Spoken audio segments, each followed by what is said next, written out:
ఇదైతే మనం అనంతసాగర్ రోడ్లో ఉన్నాం. ఇక్కడైతే పెద్ద ఎత్తున ఇసుక మాఫియా పూర్తి స్థాయిలో ఇక్కడ నుంచి తీసి తరలిస్తూ ఉన్నారు.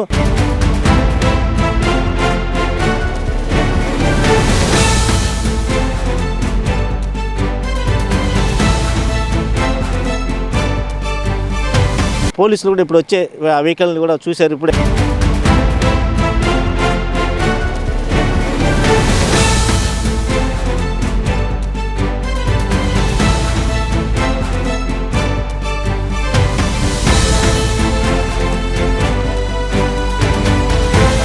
ఇప్పుడే మన అనంతసాగర్ ఎస్ఐ గారు ఇప్పుడే వచ్చి చూసి చెక్ చేసి కూడా పూర్తి స్థాయిలో వెహికల్ ముందుగా ఆయన వెళ్ళిపోయిన పరిస్థితి మనం చూడొచ్చు. ఇప్పుడు మనం పూర్తి స్థాయిలో ఇక్కడ వెహికల్ అయితే ఆగి ఉంది.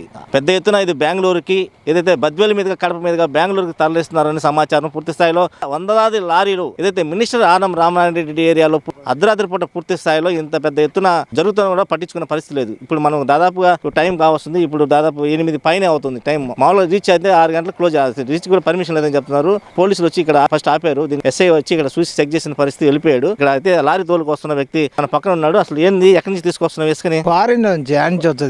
అన్ని చెప్పినావు కదా, అది ఒక్కటి చెప్పేదానికి తీసుకొస్తున్నావా? టైం ఇప్పుడు టైం ఎంత అయింది? 9 గంటలకు అయింది. క్వారీ బండి రకపోయింది, ఏం చేయాలి? బండి ఎన్ని లారీలు ఉన్నాయి లోపల?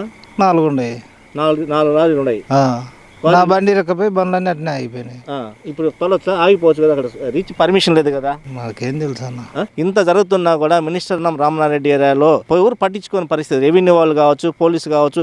అయితే ఇది పూర్తిగా మనం చెప్పాల్సింది అంటే మైనింగ్ వాళ్ళు ఏదైతే దీనికి సంబంధించిన ఇసుక అంతా కూడా మైనింగ్ చూస్తున్నారని చెప్పి కొంతమంది అధికారులు చెప్తున్నా. మైనింగ్ వాళ్ళు అసలు ఎట్ట పేరో తెలియదు. మైనింగ్ వాళ్ళు ఏమి ఇచ్చారు, ఏం చేస్తున్నారు, అసలు అక్కడ ఎక్కడ క్వారీ ఉంది, ఎక్కడ ఇసుక ఉంది, ఎక్కడ మట్టి ఉంది, ఆ మట్టి అసలు ఏమి దేనికి తోలుతున్నారు, లేకపోతే ఇసుక ఎన్ని గంటలకు పోతా ఉంది, ఎవరు చేస్తున్నారు, వీడి కాంట్రాక్టర్ ఎవడు, ఏమి వివరాలు లేవు. ఎక్కడ పోయినా అసలు ఏదైతే గవర్నమెంట్ రూల్ ప్రకారం ఉచిత తీసుకున్నప్పుడు దానికి ఒక ట్యాగ్ తగిలించాల్సిన పరిస్థితి ఉంటుంది. ఏదైనా ముందు ఉచిత ఇసుక అని చెప్పి ట్రాక్టర్లతో తోలుకొని పోవాల్సిన పరిస్థితి ఉంటుంది.